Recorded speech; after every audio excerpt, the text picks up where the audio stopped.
సోదరులు పువ్వాడ అజయ్ గారు, గౌరవనీయులైన మరొక మాజీ మంత్రివర్యులు సోదరి మరి రాష్ట్రంలోని గిరిజనుల సంక్షేమం కోసం అనుక్షణం పరితపించిన ఆడబిడ్డ గౌరవనీయులు మాజీ మంత్రివర్యులు శ్రీమతి సత్యవతి రాథోడ్ గారు, గౌరవ రాజ్యసభ సభ్యులు మీ అందరికీ సుపరిచితులు పెద్దలు వద్దిరాజు రవిచంద్ర గారు, గౌరవనీయులైన సీనియర్ మాజీ శాసనసభ్యులు సీనియర్ నాయకులు ఖమ్మం జిల్లాలో అందరికీ సుపరిచితులు అన్న సత్తుపల్లి మాజీ శాసనసభ్యులు సండ్ర వెంకటవీరయ్య గారు, గౌరవనీయులు మాజీ శాసనసభ్యులు పెద్దలు కొండపాల కోటేశ్వరరావు గారు, ఖమ్మం జిల్లా పరిషత్ కి మొన్నటిదాకా చైర్మన్ గా వ్యవహరించిన పెద్దలు అన్నగారు కమల్ రాజ్ గారు, మరొక మాజీ శాసనసభ్యులు అన్న తాటి వెంకటేశ్వరులు గారు, గౌరవనీయులు ఖమ్మం జిల్లా వైరా నుంచి గతంలో ప్రాతినిధ్యం వహించిన మాజీ శాసనసభ్యురాలు సోదరి చంద్రావతి గారు, పెద్దలు మాజీ డిసిసిబి అధ్యక్షులు కురాకుల నాగభూషణం గారు, సోదరులు ఆర్జేసి కృష్ణ గారు, సోదరులు కర్ణాటి కృష్ణ గారు, పట్టణ పార్టీ అధ్యక్షులు నాగరాజ్ గారు, వేదికపైన ఆసీనులైన గౌరవనీయులైన మా కార్పొరేటర్ సోదరులకి సోదరిమణులకి, వేదికపైన ఉన్న సీనియర్ నాయకులందరికీ పేరు పేరున, అదేవిధంగా వేదిక ముందు ఈరోజు ఇది అనుకోని ప్రోగ్రాము. అజయ్ గారు ఏదో ఇక్కడ హెలికాప్టర్ దించుతున్నా అని చెప్పారు కానీ ఇంతమంది వస్తారని చెప్పలేదు. మరి అనుకోని ప్రోగ్రాం కూడా ఇంతమంది మా సోదరులందరూ ఉత్సాహంగా వచ్చేసినందుకు మా ఆడబిడ్డలు కూడా ఈ తోపులాటలో కూడా ఇంత ఉత్సాహంగా వచ్చినందుకు మీకు కూడా ప్రత్యేకంగా ధన్యవాదాలు. మా మీడియా మిత్రులకు కూడా ప్రత్యేకంగా ధన్యవాదాలు. ఇవాళ మనకి సరిగ్గా తెలంగాణ ప్రజలు 2 దఫాలుగా మనకు అవకాశం ఇచ్చినారు. పెద్దలు కేసీఆర్ గారి నాయకత్వంలో కొత్త రాష్ట్రంగా ఏర్పడ్డ తెలంగాణ ఒకవైపు బుడి అడుగులు వేస్తూనే మరొక వైపు ఒక పటిష్టమైన పునాది కొత్త రాష్ట్రానికి వేయాలనే ఉద్దేశంతో చాలా నిర్మాణాత్మకంగా ప్రణాళికాబద్ధంగా 10 సంవత్సరాలు మనం పనిచేసిన విషయం రాష్ట్రంలోని అందరికీ తెలుసు. అది వ్యవసాయం కావచ్చు, సాగునీటి రంగం కావచ్చు, పట్టణాభివృద్ధి కావచ్చు, పల్లె ప్రగతి కావచ్చు, విద్య కావచ్చు, వైద్యం కావచ్చు, గిరిజన సంక్షేమం కావచ్చు, దళితుల సంక్షేమం కావచ్చు, బలహీన వర్గాలకు పెద్దపీట వేయడం కావచ్చు. మీరు ఏ రంగం అన్నా తీసుకోండి, ప్రతి రంగంలో మైనారిటీలు, మహిళలు ఏ రంగమైనా తీసుకోండి, 10 ఏళ్లలో తెలంగాణ అనేది భారతదేశానికి ఆదర్శంగా ఏదైతే తెలంగాణ ఈరోజు పాటిస్తుందో దేశం తెల్లారి దాన్ని అనుసరిస్తుందనే పద్ధతుల్లో చాలా పకడ్బందీగా మనం పనిచేయడం జరిగింది. అందుకే 2014లో కేవలం 63 సీట్లు సాధించిన టీఆర్ఎస్ పార్టీ 18 కాడికి వచ్చేసరికి 88 సీట్లు, మనం 25 సీట్లు ఎక్కువ గెలుచుకునే విధంగా ప్రజలు ఆశీర్వదించడం జరిగింది. అయితే 2023 కాడికి వచ్చేసరికి మరి కొంత ప్రజలకు కూడా ఒక సామెత ఉంటుంది కదా తెలుగులో, కొత్తకు వింత పాతకు రోత అని. అట్లే 10 ఏళ్ళు మనల్ని చూసి కొద్దిగా బోరు కొట్టినట్టుంది. అట్లే అవతల వైపు నుంచి కూడా హామీలు ఏవైతే గుప్పించారో 1, 2 కాదు, రైతులకి నోటికొచ్చినట్టు రాహుల్ గాంధీ గారిని పిలిచి వరంగల్కి పిలిచి రైతు డిక్లరేషన్ పేరిట 2 లక్షల రుణమాఫీ అని, 10,000 కేసీఆర్ గారు ఇస్తే మేము 15,000 ఇస్తామని, 2 పంటలకే కేసీఆర్ రైతు బంధు ఇస్తున్నాడు మేము 3 పంటలకు ఇస్తామని, అట్లాగే బోనస్ ఇస్తామని బోగస్ మాటలు, అట్లాగే మీకు అన్ని పంటలకు మద్దతు ధర, దాని మీద నుంచి 500 రూపాయలు బోనస్ అని బోగస్ మాటలు చెప్పి రైతులను మోసం చేసినారు. అట్లాగే మా తమ్ముళ్ళు, మా చెల్లెళ్ళు ఎవరైతే యువత ఉంటారో వాళ్ళకు కూడా కేసీఆర్ ఉద్యోగం ఊడగొట్టండి, కేటీఆర్ ఉద్యోగం 2 ఉద్యోగాలు ఊడగొడితే మీకు 2 లక్షల ఉద్యోగాలు ఇస్తానని రాహుల్ గాంధీ గారు వచ్చి నమ్మబలికి ప్రియాంక గాంధీ గారిని కూడా పిలిచి యూత్ డిక్లరేషన్ అని చెప్పి వారి ద్వారా చెప్పించి స్కూటీలు ఇస్తామని, 2 లక్షల ఉద్యోగాలు ఇస్తామని, నిరుద్యోగ భృతి నెలకు 4,000 ఇస్తామని ఇట్లా అడ్డగోలు హామీలు ఇస్తే కొంత మా తమ్ముళ్ళు చెల్లెళ్ళు కూడా వాళ్ళు కూడా నమ్మినారు.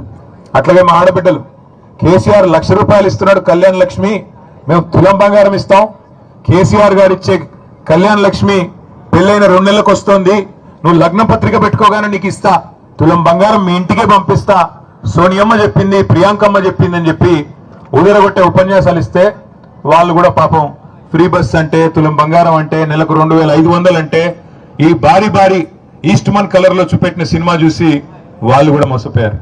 అట్లాగే ఈ రాష్ట్రంలోని పెద్ద మనుషులు, పెద్ద వయసులో ఉండే వృద్ధులు వాళ్ళకు కూడా సినిమా చూపెట్టారు. కేసీఆర్ ఇంట్లో ఒకరికే ఇస్తున్నాడు, ముసలవ్వకో ముసలయ్యకో ఇస్తున్నాడు, మాకు అవకాశం ఇస్తే కేసీఆర్ ఇచ్చే 2,000 ఏముంది, మేము 4,000 ఇస్తాం, ఇంట్లో ఒకరికి కాదు 2 ఇస్తాం, అత్తకి 4,000, కోడలికి 2,500 అని చెప్పి నమ్మబలికితే పాపం వాళ్ళు కూడా మోసపోయినారు. అట్లాగే బలహీన వర్గాల సోదరులకి బీసీ డిక్లరేషన్ పేరిట 42% రిజర్వేషన్లు, బీసీ సబ్ ప్లాను, 1,00,000 కోట్ల బడ్జెట్ అని చెప్పి ఏదేదో నోటికొచ్చినాయని చెప్పుకుంటూ పోతే కొంతమంది బలహీన వర్గాల సోదరులు కూడా నమ్మి కాంగ్రెస్కి ఓటేసినారు.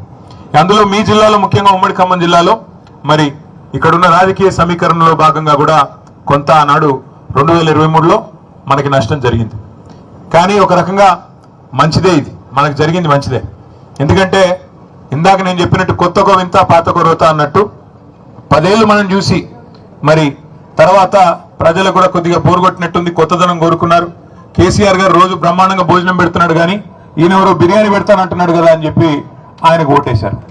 ఓటేసిన తర్వాత ఇవాళ 20 నెలల్లో ప్రజలకు అర్థమైంది ఏంటంటే ఓటేసిన పాపానికి కాంగ్రెస్ కాటేస్తుంది తప్ప, కాంగ్రెస్ కాటికి పంపుతుంది తప్ప పొరపాటున కూడా ఒక్కటంటే ఒక్క మాట కూడా నిలబెట్టుకోదు అనే విషయం ఇవాళ రాష్ట్ర ప్రజలకి, అన్ని వర్గాల ప్రజలకు కూడా పూర్తి స్థాయిలో అర్థమైంది. ఇవాళ ఎన్నికలంటూ వస్తే, ఇవాళ ఈ రోజు కనుక ఎన్నికలంటూ వస్తే ఏం జరుగుతుందో రేవంత్ రెడ్డికి తెలుసు, అదే విధంగా బీజేపీ వాళ్ళకు కూడా తెలుసు. కేసీఆర్ గారు 100 సీట్లతో ఏకపక్షంగా ఈ రోజు అధికారంలోకి వస్తారని ప్రతి ఒక్కరికి కూడా తెలుసు, ఇది వాస్తవం. కానీ మనం మన రాజ్యాంగంలో డాక్టర్ బాబాసాహెబ్ అంబేద్కర్ గారు భారతరత్న పెద్దలు, చాలా ముందు చూపు గల పెద్ద మనిషి, దార్శనికుడు, గొప్పవాడు, ప్రపంచ మేధావిగా ప్రఖ్యాతికెక్కిన డాక్టర్ బాబాసాహెబ్ కూడా ఇట్లాంటి దుర్మార్గులు, ఇంత అరాచకం చేసే వాళ్ళు ఉంటారని పాపం ఆయన ఊహించలేదు. ఎందుకంటే మాట ఇచ్చి 100 రోజుల్లో 6 గ్యారంటీలు అని చెప్పి మరి ఆ గ్యారంటీలన్నింటినీ పొందబెడతారని చెప్పి పాపం ఆయన కూడా పెద్ద మనిషి, ఇంత నీచమైన రాజకీయం ఉంటుందని చెప్పి ఆయన కూడా ఊహించలేదు. అందుకే రాజ్యాంగంలో రీకాల్ వ్యవస్థ పెట్టలేదు. కొన్ని దేశాల్లో ఉంది. రీకాల్ అంటే ఏంటి? ఇచ్చిన మాట కనుక నిలబెట్టుకోకపోతే తిరిగి అధికారం లాక్కునే అధికారం ప్రజలకే ఇచ్చేదే రీకాల్. అది పాపం రాజ్యాంగ నిర్మాత అంబేద్కర్ గారు కూడా ఇట్లాంటి దుర్మార్గులు ఉంటారని ఊహించలేదు కాబట్టి పెట్టలేదు. కాబట్టి మనకు మరొక 3 ఏళ్ళు ఎదురు చూడక తప్పదు. ప్రజలకు కూడా మరొక 3 ఏళ్ళు మరి ఒక్క తప్పు ఓటు వేసినందుకు 5 ఏళ్ళు శిక్ష పడుతుంది అనేది అర్థం కావడానికి కూడా మరి ఈరోజు వారికి కూడా సమయం ఆసన్నమైంది. కానీ ఒక రకంగా మంచిదే. ఎందుకంటే ఎప్పుడైనా సరే జీవితంలో నార్మల్గా ప్రతిరోజు అన్ని సవ్యంగా సాగుతుంటే జీవితం విలువ అర్థం కాదు. ఎప్పుడు కూడా మనకి మన చుట్టూ ఉండే మనుషుల విలువ తెలవాలన్నా, లేదా ఒక నాయకుడు విలువ తెలవాలన్నా, ఇంకోవైపు ఒక ప్రతినాయకుడు ఉంటేనే దాని విలువ అర్థమవుతుంది. ఈరోజు అదే జరుగుతూ ఉంది తెలంగాణలో. ఎందుకంటే గుర్రం విలువ తెలవాలంటే అప్పుడప్పుడు గాడిదని కూడా చూడాలి కదా. ఇవాళ అందుకే కాంగ్రెస్ అనే గాడిద ఇవాళ తెలంగాణలో సృష్టిస్తున్న అరాచకం చూసి మరి రైతులు గుండెలు బాదుకుంటా ఉన్నారు. చూస్తున్నారు మీరు, మీ జిల్లాలో 3 మంత్రులు 3 మనగాళ్ళలాగా పోజులు కొడుతూ తిరుగుతూ ఉంటారు. ఒక ఆయన బాంబులను తిరుగుతున్నాడు. ఆ బాంబులు పోయిన దీపావళి కన్నాడు, ఇప్పటిదాకా పేలట్లేదు. ఆయన పేరు అందుకే పొంగులేటి కాదు, బాంబులేట్ అయిపోయింది పాపం. ఇంకా 2 మంత్రులు ఉన్నారు. ఒక ఆయన బిజీగా కమిషన్లలో బిజీగా ఉన్నాడు, ఇంకొక ఆయన వ్యవసాయ మంత్రిగా. మరి ఆయన ఏం చెప్తున్నారో, రైతులందరూ ఇవాళ ఎరువుల దుకాణాల ముందు లైన్లలో చెప్పులు పెడుతుంటే మళ్ళీ ఆనాటి రోజులు వచ్చాయని పాటలు పాడుకునే దుస్థితి వస్తే మరి ఆయన ఏం చేస్తున్నాడో నాకైతే తెలియదు. 2 లక్షల టన్నుల ఎరువులు ఇవాళ కొరత రాష్ట్రంలో ఉన్నమాట వాస్తవం. ఎరువుల దుకాణాల ముందు చెప్పులు, ఆధార్ కార్డులు పెట్టి మళ్ళీ ఆనాటి రోజులు వచ్చినాయి, నికృష్టమైన రోజులు కాంగ్రెస్ పాలనలో అని వాళ్ళ రైతులు వాపోతున్న రోజులు ఖమ్మం జిల్లాలో కాదు రాష్ట్రం అంతటా కనబడుతున్న మాట వాస్తవం. అందుకే నేను అనేది, మనం ఓటేసేటప్పుడు ఆలోచించుకుని ఓటేస్తే తప్పకుండా మనకి సరైన నాయకత్వం ఉంటే లాభం జరుగుతుంది తప్ప ఎవరిని పడితే వాళ్ళని గెలిపిస్తాం, వాళ్ళు ఆ రోజు చెప్పిన మాటలని మోసపోతామంటే తర్వాత బాధపడడం తప్ప ఇంకోటి ఉండదు. వాస్తవానికి ఇవాళ మనకు ఒక మంచి అవకాశం ఉంది. సరే, శాసనసభకి ఎన్నికలు 3 ఏళ్ళు ఉండొచ్చు కాక, కానీ వేదిక మీద కూర్చున్న వాళ్ళందరం కూడా మేము మీకు మాటిస్తా ఉన్నాం. రేపు రాబోయే రోజుల్లో, రాబోయే ఆగస్టు లేదా సెప్టెంబర్ మాసంలోనే స్థానిక సంస్థల ఎన్నికలు జరుగుతూ ఉన్నాయని చెప్పి మరి వార్తలు వస్తూ ఉన్నాయి. మీ అందరికీ, ఇక్కడికి వచ్చిన మా సోదరులందరికీ మీకు మాటిచ్చేది ఒకటే, మీరు మా కోసం శాసనసభ ఎన్నికల్లో, పార్లమెంట్ ఎన్నికల్లో ఈ వేదిక మీద కూర్చున్న వాళ్ళ కోసం మీరు కష్టపడ్డారు. ఇప్పుడు మా వంతు మేము మీకోసం కష్టపడతాం. ఎంపీటీసీలుగా, జెడ్పీటీసీలుగా, అదేవిధంగా కౌన్సిలర్లుగా, కార్పొరేటర్లుగా పోటీ చేయాలనుకునే సోదరులకి నేను చేసే విజ్ఞప్తి ఒకటే, దయచేసి నడుం బిగించండి. ప్రభుత్వం మీద ఇప్పటికే ప్రజలకి వాంతికి వచ్చినంత కోపం ఉంది, అంత ఇబ్బందిగా ఉంది. మరి అట్లాంటప్పుడు దీన్ని కనుక మనం సరిగా వాడుకుంటే ఖచ్చితంగా ఖమ్మం జిల్లా పరిషత్తు, అదేవిధంగా కొత్తగూడెం భద్రాద్రి జిల్లా పరిషత్తు కూడా మనం గెలిచేదానికి అవకాశం ఉంది.